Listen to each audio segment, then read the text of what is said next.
Hello guys, എന്തൊക്കെയുണ്ട് വിശേഷം? എല്ലാവരും സുഖമായിട്ടിരിക്കുകയെന്ന് വിചാരിക്കുന്നു. ഞാനും ഇവിടെ സുഖമായിട്ടിരിക്കുന്നു. അപ്പോൾ ഇന്ന് ഞാനും അനുവും കൂടെ ഒരു ഷോപ്പിങ്ങിന് വേണ്ടി ഇറങ്ങിയതാണ്. എനിക്ക് അത്യാവശ്യമായിട്ട് 2-3 ജീൻസ് എടുക്കണം, പിന്നെ അവൾക്കൊരു സിമ്മും എടുക്കണം. ആ ഒരു അജണ്ടയിലാണ് ഞങ്ങൾ ഇറങ്ങിയത്. സ്ഥിരം എൻ്റെ സ്ഥലം അലക്സാണ്ടർ പ്ലാച്ചിലേക്കാണ് പോയത്. ആദ്യം ഡ്രസ്സ് എടുക്കാമെന്ന് വിചാരിച്ച് ഞങ്ങൾ പ്രിമാർക്കിൽ കയറി. ഇവിടെ എല്ലാവരും വന്ന് ഷോപ്പ് ചെയ്യുന്നൊരു സ്ഥലമാണ് കേട്ടോ. കുറച്ച് ചീപ്പാണ്, അതുപോലെ ഒരുപാട് ആൾക്കാർ വന്ന് ഷോപ്പ് ചെയ്യുന്നൊരു സ്ഥലം കൂടെയായിട്ടാണ് ഞാൻ കണ്ടിരിക്കുന്നത്. ഇവിടുത്തെ ബില്ലൊക്കെ അടിക്കാനുള്ള ക്യൂ ഒന്നും പറയണ്ട, ഭയങ്കര ക്യൂ ആണ്. അപ്പോൾ ആദ്യം ഞങ്ങൾ ഇവിടെ കയറി ഷോപ്പ് ചെയ്തതിന് ശേഷം സിം എടുക്കാൻ പോകുന്നിടത്ത്, അതും തൊട്ടടുത്ത് തന്നെയാണ്, അധികം ദൂരമൊന്നുമില്ല. സോ ഞാൻ പറഞ്ഞല്ലോ, എനിക്ക് ജീൻസാണ് വേണ്ടത്. കുറച്ചധികം നാളുടെ ജീൻസ് മേടിക്കണമെന്ന് വിചാരിക്കുന്നുണ്ട്. നാട്ടിൽ നിന്ന് ഇത്തവണ എനിക്ക് കൊണ്ടുവരാൻ പറ്റില്ല, ലഗേജ് കുറവായത് കാരണം. പിന്നെ അനുവിനും ജിമ്മിലിടാനുള്ള കുറച്ച് ഡ്രസ്സും കൂടെ വേണമെന്ന് പറഞ്ഞിട്ടുണ്ട്. അങ്ങനെ ഞാൻ നടക്കുമ്പോഴാണ് എൻ്റെ ഒരു കൊളീഗിനെ ഞാൻ കണ്ടത്. ഇത് ശുഭം. ഇവരിവിടെ മിനി ജോബ് ചെയ്യുകയെന്ന് എനിക്കറിയാം. ഞങ്ങൾ രണ്ടുപേരും കൂടെ പാർട്ട് ടൈം വേറെ സ്ഥലത്താണ് ചെയ്യുന്നത് കേട്ടോ.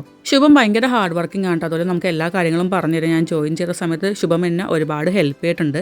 അവൻ്റെ കൺസെൻറ്റ് മേടിച്ചാണ് ഞാൻ അവനെ വീഡിയോയിൽ കാണിക്കുന്നത്. അങ്ങനെ ശുഭത്തിനെ കണ്ട് സംസാരിച്ചതിന് ശേഷം ഞങ്ങൾ ജീൻസ് എടുക്കാൻ വേണ്ടി പോകുവാണ്. ഇവിടെ ഒരു ജീൻസിൻ്റെ സെക്ഷൻ തന്നെയുണ്ട്. അവിടെ ഡെനിം കമ്പനി എന്ന് എഴുതി വെച്ചിരിക്കുന്നുണ്ടോ, ആ ഒരു ഏരിയ ഫുള്ള് ജീൻസിൻ്റെ ഒരു സെക്ഷനാണ്. ഡെനിംസും ഉണ്ട്. എനിക്കൊരു വളരെ വൃത്തികെട്ട സ്വഭാവമുണ്ട്. ഞാൻ ഡ്രസ്സിൽ അധികം പൈസ ഇൻവെസ്റ്റ് ചെയ്യാറില്ല, പ്രത്യേകിച്ച് മോഡേൺ ഡ്രസ്സിൽ. ഇപ്പോൾ നമ്മുടെ നാട്ടിൽ നിന്നുള്ള ഡ്രസ്സൊക്കെ ആണെങ്കിൽ ഞാൻ ഇൻവെസ്റ്റ് ചെയ്യും, എനിക്കത് ഇഷ്ടമാണ്. കാരണം ഞാൻ ഡിസൈൻ ചെയ്തും കൂടെ എടുക്കാറുണ്ട്. അല്ലാതെ ഇതുപോലെ ജീൻസ് ടീഷർട്ടിലൊക്കെ ഞാൻ പൈസ കൊടുത്ത് അങ്ങനെ മേടിക്കാറില്ല. മീൻസ് വലിയ കാശ് കൊടുത്ത് മേടിക്കാറില്ല, ബ്രാൻഡഡും മേടിക്കാറില്ല. എനിക്കതിനോട് ഒട്ടും താല്പര്യമില്ല. അതിന് പകരം ഞാൻ വല്ല ഷൂവോ ബാഗോ അങ്ങനെയുള്ള സാധനങ്ങളൊക്കെ എടുക്കും. മെയിനായിട്ട് വാച്ചും മേടിക്കും. അവിടെ ചെന്നപാടെ എൻ്റെ കണ്ണ് പോയത് ഒരു 10 യൂറോ ജീൻസിലാണ്. അപ്പോൾ തന്നെ അനു പറഞ്ഞു, വേണ്ട കുഞ്ഞു, ഒരു നല്ല ജീൻസ് എടുത്തോ, എന്നിട്ട് 10 യൂറോൻ്റെ വേണമെങ്കിൽ എടുത്തോ എന്ന് പറഞ്ഞു. ആഷിയും ഇതേ സാധനം പറഞ്ഞാണ് കേട്ടോ എന്നെ വിട്ടിട്ടുണ്ടായിരുന്നു. മര്യാദക്കൊരു ജീൻസ് എടുത്തിട്ട് വാ എന്നാണ് ആഷിയും പറഞ്ഞത്. അങ്ങനെ ഞാനൊരു മോം ഫിറ്റ് ജീൻസ് എടുത്തിട്ടുണ്ട്. അത് 16 യൂറോ ആയിരുന്നു. പിന്നെ ഒരു 10 യൂറോൻ്റെ ജീൻസും മേടിച്ചിട്ടുണ്ട്. ഇനി നമുക്കിത് ട്രൈ ചെയ്യണമല്ലോ, അതിന് വേണ്ടിയിട്ട് ട്രയലിംഗ് റൂമിലേക്ക് പോവാണ്. നല്ല തിരക്ക് കണ്ടില്ലേ. ഈ സമയത്ത് എസ്കലേറ്ററും കേടായി. അപ്പോൾ ഞങ്ങൾ ലിഫ്റ്റിലാണ് പോയിട്ടുണ്ടായിരുന്നത്, താഴത്തോട്ടും മേളിലോട്ടും. ഇതൊരു 3 ഫ്ലോറിൻ്റെ ഒരു ഷോറൂമാണ്. ഇവിടെ ഏകദേശം 5-6 പ്രിമാർക്കുണ്ട്. ഈ ഏത് പ്രിമാർക്കിൻ്റെ ഉള്ളിൽ കയറിയാലും ബെർലിൻ മൊത്തം ഇതിൻ്റെ അകത്ത് ഉണ്ടാവും നമുക്ക് തോന്നും. അതുമാതിരി തിരക്കാണ് കേട്ടോ. അങ്ങനെ ഞങ്ങൾ ഡ്രസ്സിങ് റൂമിലേക്ക് പോയിക്കൊണ്ടിരിക്കുന്നു. പോകുന്ന വഴിക്കും നമ്മൾ കുറച്ച് സാധനങ്ങൾ നോക്കുന്നുണ്ട്. അനുവിന് വേണ്ട ടീഷർട്ടും കാര്യങ്ങളൊക്കെ നോക്കുന്നുണ്ട്. ഇവിടെ ഭയങ്കര ചീപ്പായിട്ട് ടീഷർട്ട് കിട്ടും. ഇപ്പോൾ 2.5 യൂറോയ്ക്കൊക്കെ ടീഷർട്ട് ഉണ്ട്. അപ്പോൾ ജിമ്മിലിടാൻ നമുക്ക് അതൊക്കെ മതിയല്ലോ. അപ്പോൾ അതിന് വേണ്ടിയുള്ള ടീഷർട്ടും ട്രാക്കും അങ്ങനെയുള്ള സാധനങ്ങളൊക്കെ അനു എടുത്തുകൊണ്ടിരിക്കുകയാണ്. ആ സമയത്തൊരു മിറർ കണ്ടപ്പോൾ ഞാൻ വെറുതെ എന്നെ ഷൂട്ട് ചെയ്യാമെന്ന് വിചാരിച്ചു. എന്തിനാണ് നമ്മളതൊക്കെ മിസ് ചെയ്യുന്നത്? ഇനി കുറച്ച് ട്രയൽ റൂം സീൻസ് കാണാം. ഇതിപ്പോൾ ഞാൻ എന്തോ ചാക്കിനകത്ത് കയറിയ പോലെ ഉണ്ട്. സാധാരണ ഞാൻ ഈ സൈസ് ജീൻസാണ് ഇവിടുന്ന് എടുക്കാറ്. പക്ഷേ എന്ത് പറ്റിയെന്നറിയില്ല, ഇത്തവണ ഭയങ്കര ലൂസായിപ്പോയി. ഇത് മോം ഫിറ്റ് ജീൻസാണ് കേട്ടോ. പിന്നെ ഇതാണ് ഞാൻ പറഞ്ഞ ആ ഒരു 10 യൂറോൻ്റെ ജീൻസ്. എനിക്കിത് ഭയങ്കര ഇഷ്ടപ്പെട്ടു. അത് ഞാൻ അപ്പം തന്നെ പൊക്കി. മറ്റേ മോം ഫിറ്റ് ജീൻസ് ഞാൻ എടുത്തിട്ടുണ്ടായിരുന്നു. അതിൻ്റെ സൈസ് മാറ്റി എടുത്തുകൊണ്ട് വന്നു. അന്ന് തൊട്ടപ്പുറത്ത് തന്നെ ഉണ്ട്. അങ്ങനെ ഞങ്ങൾ നിൽക്കുമ്പോഴാണ് അവൾ, കുഞ്ഞു നീ പച്ച ടീഷർട്ട് ഇട്ടോ എന്ന് വെച്ചൊരു വിളി വന്നത്. അപ്പോൾ ഞങ്ങൾ രണ്ടുപേരും പച്ചയിട്ടിരിക്കുന്നതുകൊണ്ട് ജസ്റ്റ് ഒരു വീഡിയോ എടുത്തുള്ളൂ. ഞാനിത് എടുത്തില്ല, അവളത് എടുത്തിട്ടുണ്ട്. അങ്ങനെ അനു ഒരു ലോഡ് ജിമ്മിൻ്റെ ഡ്രസ്സും ഞാൻ 2 ജീൻസും ഒക്കെ എടുത്തിട്ട് ഞങ്ങൾ അവിടെ നിന്ന് ഇറങ്ങി. എന്നിട്ടും ബില്ല് കൂടുതലായത് എനിക്ക് തന്നെയാണ് കേട്ടോ. അത് പിന്നെ ജീൻസിന് നല്ല റേറ്റ്, പിന്നെ അവൾ വില കുറഞ്ഞ ഡ്രസ്സുകളാണല്ലോ എടുത്തത് ജിമ്മിലിടാൻ വേണ്ടിയിട്ട്. അതിനുശേഷം ഞങ്ങൾ അവിടെ നിന്ന് ഇറങ്ങി. ഇവിടെ നിന്ന് എപ്പോൾ ഷോപ്പ് ചെയ്ത് ഇറങ്ങിയാലും എനിക്കൊരു നെഞ്ചുവേദന വരും. നമ്മൾ പെറുക്കി എടുക്കുമ്പോൾ നമ്മൾ വിചാരിക്കില്ല ഇത്രയും പൈസ ആവുമെന്ന്. അങ്ങനെ എൻ്റെ 36 യൂറോ പോയി കിട്ടിയിട്ടുണ്ട്. പിന്നെ അത്യാവശ്യമായിട്ട് ഞാൻ പിന്നെ അങ്ങോട്ട് എടുത്തു. പുറത്തേക്ക് ഇറങ്ങിയപ്പോഴേക്കും ഒരുപാട് ആൾക്കാർ. ഇവിടെ ഇങ്ങനെ എപ്പോഴും ഇങ്ങനെ തന്നെയാണ് കേട്ടോ, ഒരുപാട് ആൾക്കാരുണ്ടാവും. ഭയങ്കര ഹാപ്പനിങ് ആയിട്ടുള്ളൊരു ഏരിയയാണ്. ഞാൻ നേരത്തെ പറഞ്ഞ പോലെ സമ്മറും കൂടെയാണ്, അതുകൊണ്ട് പിന്നെ പറയണ്ടല്ലോ. ഈ ചാടിത്തുള്ളി പോകുന്നത് ഫുഡ് കഴിക്കാൻ വേണ്ടിയിട്ടാണ്. പുറത്തിറങ്ങിയപ്പോഴേക്കും നല്ല വിശപ്പുണ്ടായിരുന്നു. ഉള്ളിൽ നിന്നേ ഞങ്ങൾ രണ്ടുപേരും പറഞ്ഞുകൊണ്ടിരിക്കുക, എന്തെങ്കിലും കഴിച്ചിട്ട് മതി, ഇനി സിം എടുക്കാൻ പോലെന്ന് പറഞ്ഞുകൊണ്ടിരിക്കുകയായിരുന്നു.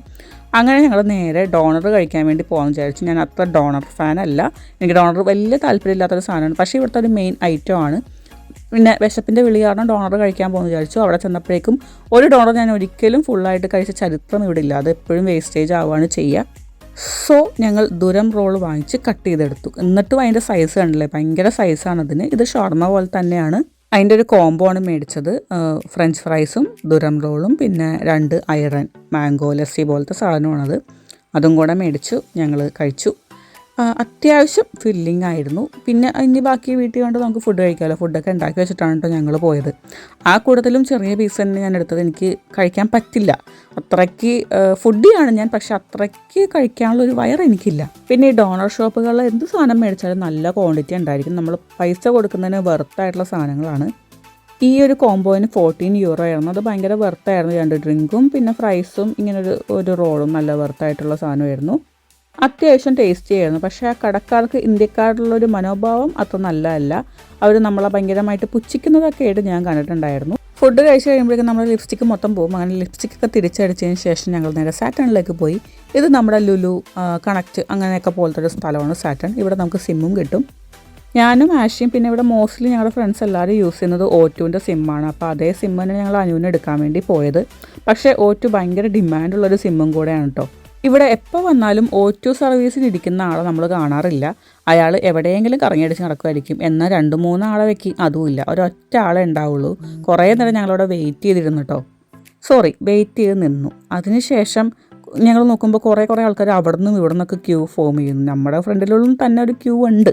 അതുപോലെ സൈഡിൽ വേറെ ക്യൂ, അപ്പുറത്തെ സൈഡിൽ വേറെ ക്യൂ, അങ്ങനെയൊക്കെ നിൽക്കുമായിരുന്നേ. ഈ ഒരു ടൈം ആയപ്പോഴേക്കും എനിക്ക് ഭയങ്കര സഫോക്കേഷൻ തോന്നി. എന്താ പറ്റിയെന്ന് അറിയില്ല. ഒരു വോമിറ്റിംഗ് ടെൻഡൻസി എന്താണ്ടൊക്കെ പോലെ വരുന്നുണ്ടായിരുന്നു. എന്തെങ്കിലും സോഡ ബേസ്ഡ് ഡ്രിങ്ക് കുടിക്കണം തോന്നി. അതിന് എനിക്കൊരു റെഡ് ബുള്ള് മേടിച്ച് തന്നു. അത് കഴിഞ്ഞപ്പോഴേക്കും അവിടുത്തെ ക്യൂ ഒക്കെ പോയി. പിന്നെ ഞാൻ അവിടെ നിന്ന് ഞാൻ കാര്യങ്ങളൊക്കെ ചോദിച്ചുകൊണ്ടിരിക്കുവാണ്. അപ്പോഴാണ് മനസ്സിലായത് അനുവിന് ഇതുവരെ ATM കാർഡ് കിട്ടിയിട്ടില്ല. അവർ പറയുന്നത് എന്തെങ്കിലും ഒരു പ്രൂഫ് വേണം, ഇവരുടെ പേരിൽ ATM കാർഡ് അറ്റ്ലീസ്റ്റ് വേണം. സോ അതില്ലാണ്ട് നടക്കില്ല എന്ന് പറഞ്ഞു. അങ്ങനെ ഇത്ര നേരത്തെ വെയിറ്റിങ്ങും കാര്യങ്ങളും എല്ലാം വെള്ളത്തിലായി. നമുക്കത് ചെയ്യാൻ പറ്റിയില്ല കേട്ടോ. ഇത്രയും കഴിഞ്ഞപ്പോഴേക്കും ഏകദേശം രാത്രി 7 മണി ആയിട്ടുണ്ട്. എന്നാലും സ്കൈ ഭയങ്കര ബ്രൈറ്റ് ആണ്. പിന്നെ നമ്മളൊന്നും നോക്കില്ല, വീട്ടിലേക്ക് തിരിച്ചു പോയി. അപ്പോൾ അത്രയുള്ള കാര്യം എല്ലാവർക്കും വീഡിയോ ഇഷ്ടപ്പെടുന്നു വിചാരിക്കുന്നു. അടുത്ത വീഡിയോയിൽ വീണ്ടും കാണാം. ബൈ.